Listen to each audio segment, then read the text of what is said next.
जय श्री राधा, जय श्री कृष्णा। आप सभी प्रिय दर्शकों का हमारे चैनल आई एम एस्ट्रो गुरुजी में बहुत बहुत स्वागत है। प्रिय दर्शकों, आज चर्चा करेंगे उन जातकों की जिनका जन्म वृष लग्न में हुआ है, वृषभ लग्न में हुआ है, टॉरस में हुआ है। आप कैसे जानेंगे कि हमारी लग्न कुंडली में हमारी लग्न वृषभ है? अगर लग्न कुंडली में सबसे ऊपर बीचों बीच खाने में अगर 2 का अंक लिखा है तो वो कुंडली के पहले घर में वो 2 का अंक अगर लिखा है तो आपकी लग्न वृषभ होगी, टॉरस होगी। प्रिय दर्शकों, वृषभ लग्न जिसका नाम ही है वृषभ, वृषभ का मतलब है बैल, कि इस लग्न का जो प्रतीक है वो बैल है। वृषभ लग्न दक्षिण दिशा की स्वामी होती है, उसके अलावा श्वेत वर्ण होता है। वृषभ लग्न स्थिर लग्न है और पृथ्वी तत्व लग्न है। तो जब लग्न पृथ्वी तत्व है तो स्वाभाविक है कि वृषभ लग्न के जातकों में गजब की सहन शक्ति होती है, बहुत इनके अंदर सहन शक्ति होती है। वृषभ लग्न अर्थात लग्न के स्वामी शुक्र जो कि सुंदरता प्रदान करने वाले माने जाते हैं, तो इसलिए जो जातक वृषभ लग्न में पैदा हुए हैं वो सुंदर होते हैं, आकर्षक होते हैं, पुष्ट शरीर के होते हैं, कद मध्यम होता है, सुंदर वस्त्र और आभूषणों के प्रेमी होते हैं, अपने कार्य में निपुण होते हैं, जलाशय आदि में रुचि लेने वाले होते हैं या जल क्रीड़ा को पसंद करने वाले होते हैं, धन वैभव से संपन्न होते हैं। वृषभ लग्न वालों का जो जीवन है वो सफल और सुखी कहा जा सकता है। अपने आश्रित जनों के प्रेमी होते हैं, जो भी इनके आश्रित होते हैं वो सभी इनको बहुत दिल से प्यार करने वाले होते हैं। वृषभ लग्न वाले शत्रुओं को हराने वाले होते हैं, भाग्यशाली होते हैं, जन समूह को अपनी वाणी से आकर्षित करने वाले होते हैं। कुछ वृषभ लग्न के स्थूल शरीर के थोड़ा मोटे भी होते हैं, चौड़ा मस्तक होता है, साफ रंग होता है, सुगठित व भारी भरकम शरीर के होते हैं, ऊंचे कंधे वाले होते हैं।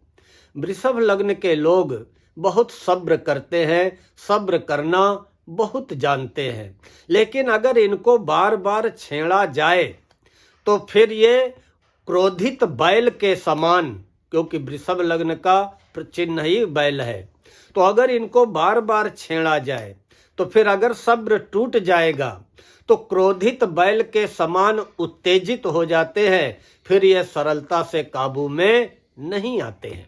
वृषभ लग्न वाले पुराने विचारों को मानने वाले होते हैं, अपनी शक्ति का व्यर्थ में नाश नहीं करने वाले होते हैं, अपने काम को धीरे धीरे सब्र के साथ समाप्त करने वाले होते हैं, बहुत बलवान इच्छा शक्ति वाले होते हैं, बहुत अच्छा इनके अंदर विल पावर होता है। उसके अलावा आवेश में आकर के ये कभी कोई कार्य नहीं करते हैं, हमेशा अवसर की ताक में रहने वाले होते हैं और अवसरों का पूरा लाभ उठाने वाले होते हैं। अगर वृषभ लग्न पे अशुभ प्रभाव पड़ रहा है, कोई नीच ग्रह लग्न को देख रहा है या कोई क्रूर ग्रह शत्रु ग्रह लग्न को देख रहा है या लगने से ही कहीं पीड़ित घर में बैठे हैं, पीड़ित राशि में बैठे हैं, कुल मिला के जब लग्न वृषभ लग्न वालों की लग्न जब पीड़ित होती है, लग्न पे अशुभ प्रभाव पड़ने लगता है, तो ऐसे जातक आलसी हो जाते हैं, आराम तलब बन जाते हैं, पर स्त्रीगामी हो जाते हैं। वैसे वृषभ लग्न वाले अच्छा और स्वादिष्ट भोजन पसंद करते हैं। धनार्जन इनके जीवन का मुख्य उद्देश्य होता है। Anyhow we have to earn money, बहुत अच्छा उद्देश्य होता है कि धन कमाना ही इनके जीवन का उद्देश्य होता है। प्रसन्नचित्त होते हैं, उच्चाभिलाषी होते हैं, कामुक होते हैं, लेकिन इनका प्रेम स्थायी होता है। संगीत, नृत्य, सिनेमा का शौक रखने वाले होते हैं। वैसे तो वृषभ लग्न वालों का अधिकतर जो स्वास्थ्य होता है ठीक रहता है, परंतु यदि कभी बीमार पड़ जाते हैं तो फिर ठीक होने में कुछ समय लग जाता है। इनमें धन जमा करने की प्रवृत्ति होती है, धन खर्च करने में कंजूस होते हैं। इनका गृहस्थ जीवन सुखी होता है। अपने जन्म स्थान से वृषभ लग्न वालों को बहुत लगाव होता है। सांसारिक क्रियाकलापों में दक्ष होते हैं, बुद्धिमान होते हैं, चतुर होते हैं, मधुर भाषी होते हैं, गुणवान होते हैं, शूरवीर होते हैं, पराक्रमी होते हैं, साहसी होते हैं, रजोगुणी होते हैं, यशस्वी होते हैं, धैर्यवान होते हैं। अपना अलग स्वभाव व मिजाज रखते हैं। इनका स्वभाव, इनकी मिजाज बिल्कुल हट के होती है, अलग होती है। भावुक होते हैं, कोमल हृदय के होते हैं। अगर घर परिवार में कभी किसी प्रकार की कलह हो जाए, विवाद हो जाए, तो घर की कलह से ये चिंतित और व्याकुल हो जाते हैं। वृषभ लग्न वाले, इनका यौवन काल, जवानी तक का समय बड़ा सुखमय बीतता है, लेकिन जब जीवन के 54 साल बीत जाते हैं तो उम्र के 54 साल के बाद ये अपने आप में अकेलापन महसूस करने लगते हैं और कभी कभी इनके मन में हीनता की भावना भर जाती है। वृषभ लग्न में जिन हमारे दर्शकों का जन्म हुआ है, तो वृषभ लग्न में शनि और मंगल, इनकी बड़ी खास भूमिका होती है। शनि और मंगल अगर आपकी लग्न कुंडली में एक साथ बैठे हैं तो इनकी बड़ी खास भूमिका होती है। शनि मंगल अगर 5वें घर में बैठे हैं तो व्यक्ति अध्यापक बन जाता है, प्रोफेसर बन जाता है, कॉलेज का कुलपति बन जाता है। यही शनि और मंगल अगर कुंडली के 9वें घर में विराजमान है तो ऐसे जातक को मुख्यमंत्री बना देते हैं। यही शनि मंगल अगर एक साथ कुंडली के 10वें घर में विराजमान होंगे तो ऐसा जातक कैबिनेट मंत्री, प्रधानमंत्री तक बन जाता है। उसी तरह यही शनि मंगल अगर 12वें घर में बैठे होंगे तो 12वें घर में अगर शनि होंगे तो वहां पे नीच के होंगे। आपकी लग्न से 12वें घर में अगर शनि मंगल होंगे तो वहां पे शनि नीच के होंगे। तो ऐसी युति में क्या होता है कि व्यक्ति दीनहीन होता है, निर्धन होता है, चोर होता है, ठगी का काम करने वाला होता है, बहुत बड़े परिवार वाला होता है। इसी तरह अगर आपका जन्म वृषभ लग्न में हुआ है, गुरु 8वें घर में या 9वें घर में बैठे हैं तो पितर पीड़ा होती है, पितरों का दोष लगता है और ऐसा व्यक्ति खराब आचरण करने वाला होता है। अब हम चर्चा करते हैं आपके लग्नेश की।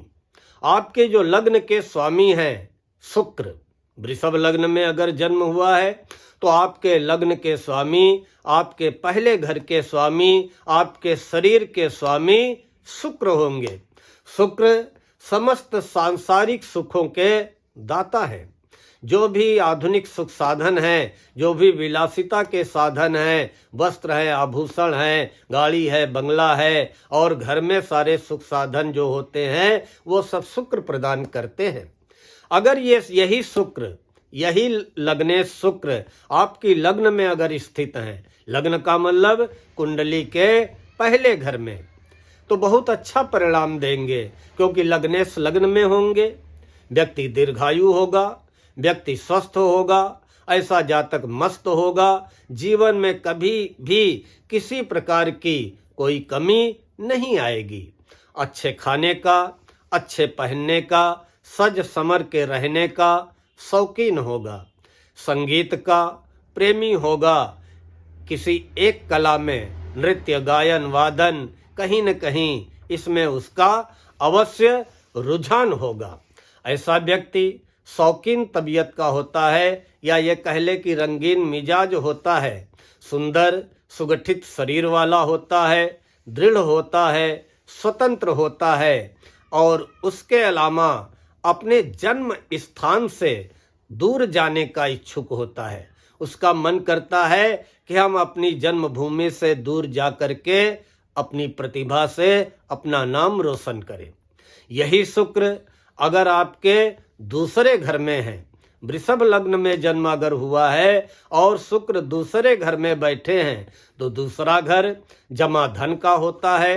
तो स्वाभाविक है कि आप धनी बनेंगे, उदार होंगे, सम्मानित होंगे, लोकप्रिय होंगे, कुशाग्र बुद्धि के होंगे, पर स्त्रियों में रुचि रखने वाले होंगे और मिष्ठान्न के प्रेमी होंगे। यही शुक्र अगर तीसरे घर में है, जन्म आपका वृषभ लग्न में हुआ है और शुक्र आपकी कुंडली में तीसरे घर में बैठे हैं, तो ऐसे व्यक्ति का स्वभाव आवेशपूर्ण होता है। व्यक्ति डरपोक होता है, एक से अधिक विवाह की संभावना होती है, दुखी होता है, संतान ज्यादा होती है और यात्राओं का प्रिय होता है। यही शुक्र जब चौथे घर में बैठेंगे, अगर चौथे घर में शुक्र विराजमान है तो कहते हैं कि चौथे घर में शुक्र किसी भी राशि में हो, लेकिन चौथे घर में शुक्र बहुत ही योगकारी होते हैं।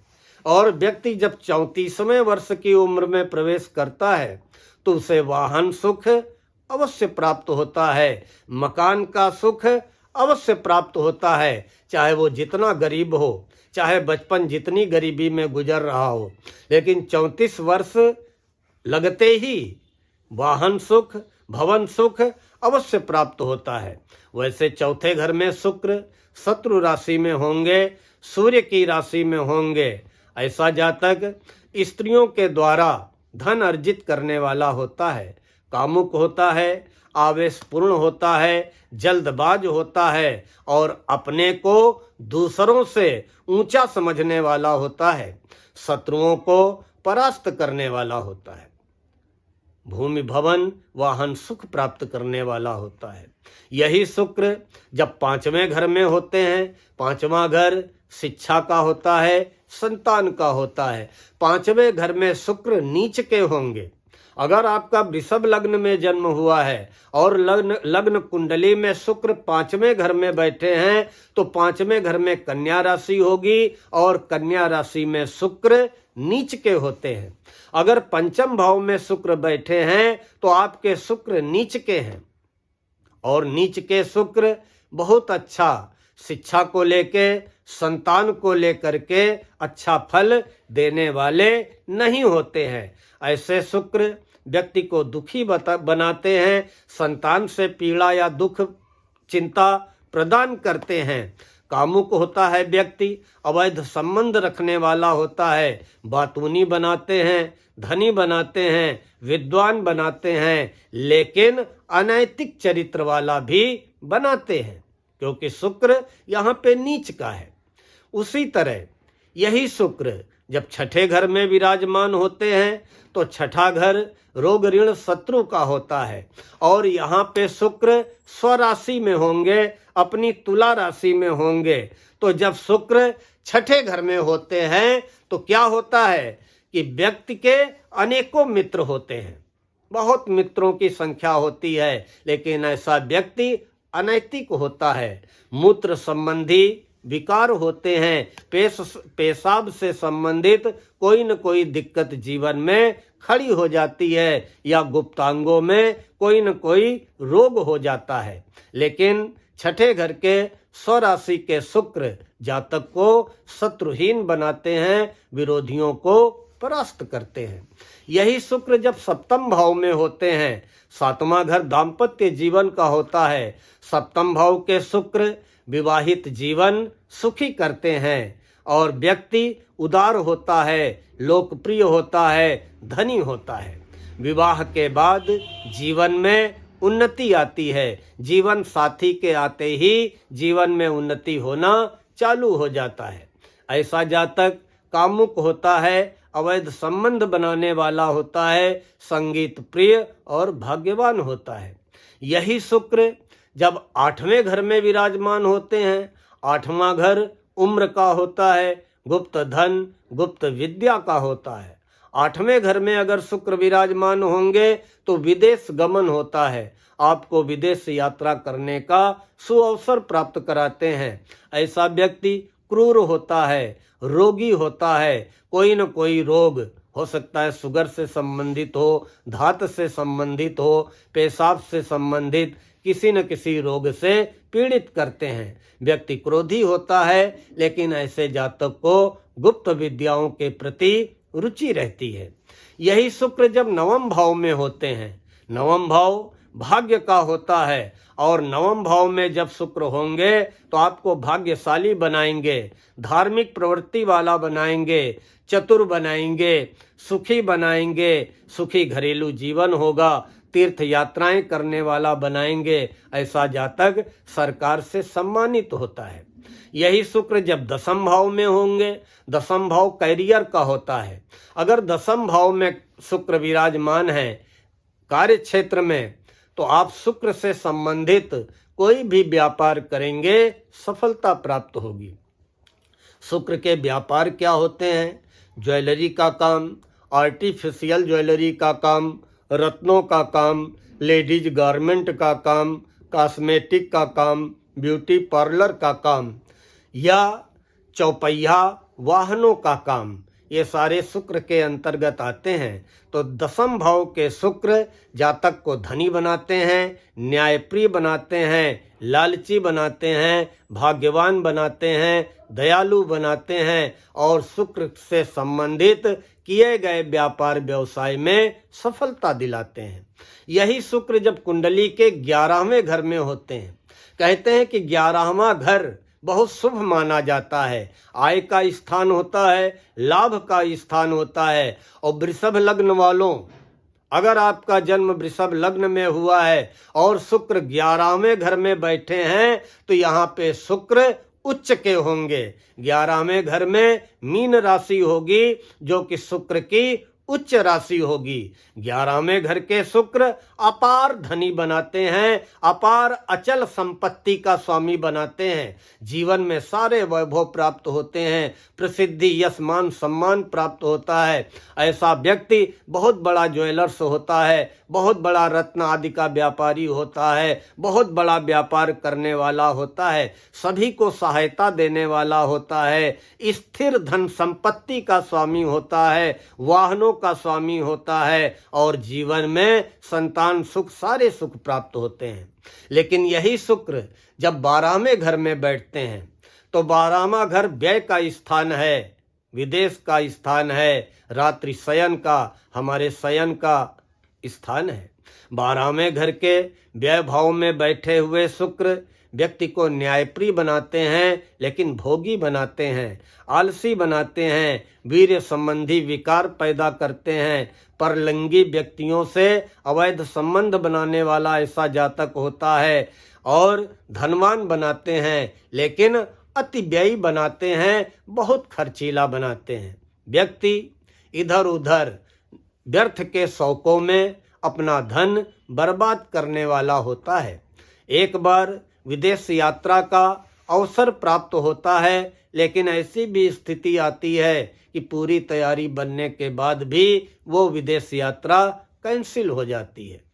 प्रिय दर्शकों, शुक्र की उच्च राशि मीन होती है, नीच राशि कन्या होती है, स्वराशि वृषभ और तुला होती है। तो अगर नीच के शुक्र हैं, अर्थात आपकी कुंडली में 5वें घर में, वृषभ लग्न वालों अगर 5वें घर में नीच के शुक्र हैं, तो आप आजीवन गाय की सेवा करें। हर शुक्रवार को भीगी हुई सफेद ज्वार में चीनी मिला करके गाय को खिलाएं। नित्य अपनी भोजन की थाली से गाय के लिए पहले गौग्रास निकाल दें, उसके बाद ही भोजन करें। गौ सेवा करते हुए हर शुक्रवार को साफ स्वच्छ कपड़े पहन करके खूब तेल फूले इत्र सेंट लगा के जितना अपने को महका और सजा सकें जरूर सजाएं। उसके अलावा हर शुक्रवार धर्म स्थान पे मंदिर में दही कपूर या घी का दान करते रहें, और अपनी गृह लक्ष्मी, अपनी पत्नी, अपने जीवन साथी का सम्मान करते रहें, उसकी सलाह मानते रहें, तो शुक्र की नीचता में कमी आ जाएगी। प्रिय दर्शकों, हमें विश्वास है कि आप सभी को आज का ये वीडियो पसंद आया होगा। अगर पसंद आया हो तो लाइक व कमेंट अवश्य करें, आगे फॉरवर्ड अवश्य करें। हमारे जिन प्रिय दर्शकों ने हमारे चैनल को सब्सक्राइब ना किया हो, सब्सक्राइब अवश्य कर लें, बेल आइकन जरूर दबा दें ताकि आगे आने वाले वीडियोज के नोटिफिकेशन आपको बराबर प्राप्त होते रहें। मिलते हैं अगला वीडियो मिथुन लग्न वालों का लेकर के। तब तक के लिए आप सभी को जय श्री राधा, जय श्री कृष्णा।